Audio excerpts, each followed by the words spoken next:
Hello there friends and welcome. Today's Elden Ring guide is all about the best dual wield daggers build. And we'll be going Dexterity and Arcane for the maximum bleed potential, as to easily bleed even the most powerful of bosses in mere seconds, and instantly deleting loads and loads of their HP through either a very spammable and quite overpowered Ash of War that can also be used from range, or the classic non-stop onslaught of lightning-fast, dual-wielded dagger attacks with amazing life-stealing vampiric potential, so you'll always be topping your HP. And this will all be done in my classic face-tanking all-hit run style, as to almost never having to bother with dodging. So without further ado, let us get into our best Dexterity and Arcane dual-wielder daggers build. First with how to play and the core mechanics behind it. And well, playing this character is very simple and you have two main ways of doing it. The first is just spamming the unique Ash of War from the Reduvia dagger. This has always been one of the best weapons in the game, and it still is, even for the DLC. As its unique Reduvia Bloodblade skill has range potential, can be cast super fast, little FP cost, the stamina cost though can be high because of how easy it is to spam it, and will of course deal a lot of bleed build up on hit. But here's the best part: if you activate this at melee range, so that the enemy or boss is actually hit by both the dagger and the blood projectile, you will deal an extreme amount of bleed damage. This is how you can bleed even bosses like Consort Radahn, the final boss, extremely fast. So once again, even if it has range potential, it's much better when done at melee. And of course, to properly spam your Reduvia Bloodblade, you'll need the Iron Jar aromatic consumable to make you mostly unstaggerable by enemy attacks. Besides enemy grabs of course, and a few specific ones. This will also increase your physical damage negation by a lot, which further enhances your face tanking playstyle. While it is a consumable, you can always get more by farming the corresponding ingredients. But what if you don't want to use that? Thankfully we now have the second way of playing our character, which is through the classic dual-wielded non-stop dagger attacks. Power stance daggers have extremely fast attacks, even faster than claws I think, which is amazing for stacking bleed. And we'll of course be relying on the Endure Ash of War to ensure you'll constantly get multiple attacks off without being staggered. So all you have to do is endure, get some lightning fast attacks going, endure and repeat. This of course will result in much higher damage negation, so less damage taken, than when using Reduvia's Bloodblade skill. And because of how fast your attacks will be, it also has amazing synergy with all the vampiric life-stealing properties from gear, like the Godskin Swaddling Cloth, and most importantly Melania's Great Rune, who is pretty easy to defeat with this build by either Reduvia or just dual wielding. And since you don't have to rely on Iron Jar Aromatic, well, you won't have to farm it, and you can use the buff slot for something else like Lord's Divine Fortification to make the final boss of the DLC a breeze.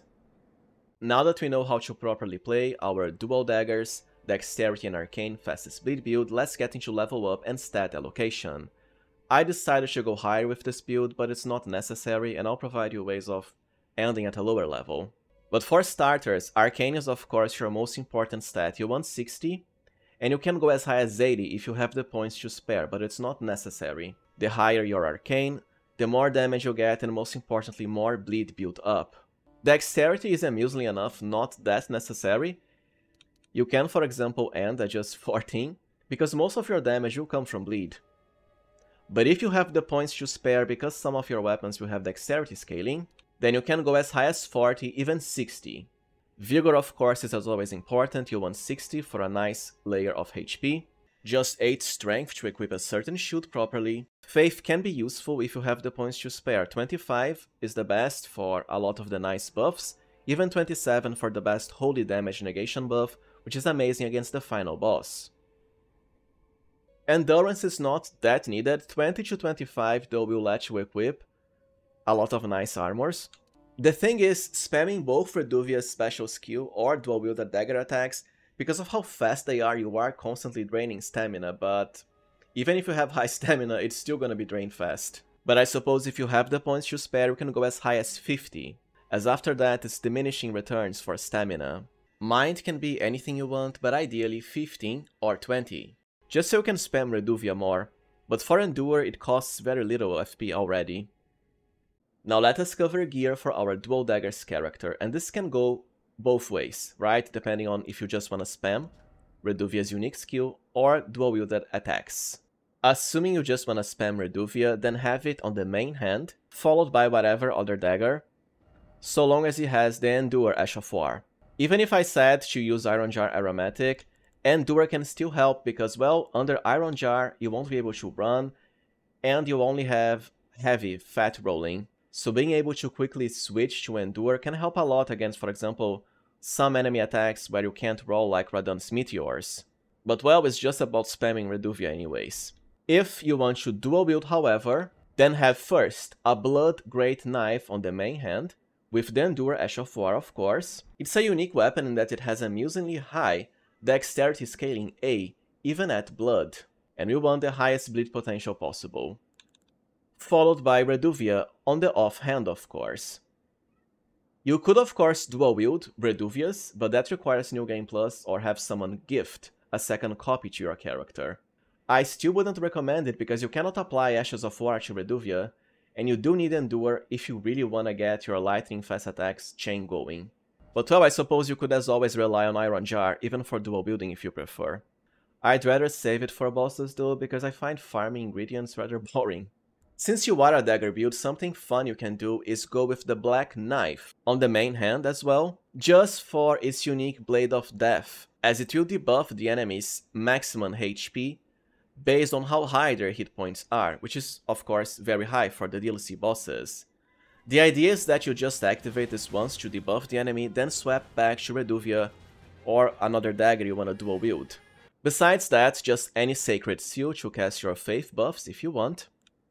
And of course the classic Rickety Shield with the Holy Ground Ash of War for amazing extra damage negation and regeneration. Considering you have Endure and or Iron Jar Aromatic, you can just stay on top of your Holy Ground area of effects just fine.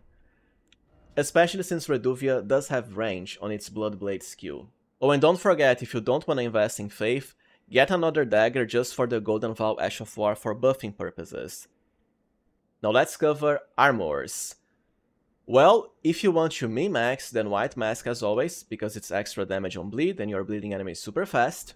Followed by Radahn's Set, if you want the highest damage negation, because it's quite lightweight, so you can get medium rolling with even 20-25 endurance. Or if you want to min-max damage, 3 pieces of the Rakshasa set, but this will increase the damage you take as well. Not that much of an issue for this character, however, because of, you know, life stealing, endure, and so on. As far as Talismans, Dragon Crest Great Shield as always, for the nice boost to physical damage negation, Lord of Blood's Exaltation for higher damage on bleed, and the other 2 Talismans will depend. If you are going the dual wielding path, because of how fast your attacks are, Godskin Swaddling Cloth to constantly regenerate hit points through life stealing. You can also go for the multi-hit damage boosting talismans like Millicent's Prosthesis, which also increases your dexterity, or the Rotten Winged Sword Insignia, once again because of how fast your attacks are, so you're always proccing this bonus. And they do stack, by the way, Millicent's with Rotten Winged Sword. On the other hand, if you want more defenses, another damage negation talisman like the Golden Braid, which is amazing for the final boss of the DLC. And like I said, you can always replace a few of these talismans depending on if you want more damage or more defenses. And don't forget the Shard of Alexander if you want higher Reduvia Bloodblade skill damage. For consumables, besides Iron Jar Aromatic I've already covered, Turtlenecks, because this character drains stamina super fast, either through Reduvia or your dual wielded attacks, and the Boiled Crab if you want higher physical damage negation. Now let's cover our Wondrous Physic Mix Flask effects, and as always you can go for more damage or more damage negation. For the ultimate damage possible, Thorny Cracked Tear to make consecutive attacks grow stronger just like Millicent and the Sword Insignia, followed by the Blood-Sucking Cracked Tear to increase all damage. It does drain your hit points, but like I said, you have amazing lifesteal. You can even use the Crimson Sapping Cracked Tear for higher lifesteal, but I don't recommend it because the effect is short-lasting and rather poor compared to Godskin Cloth or Millennius Rune.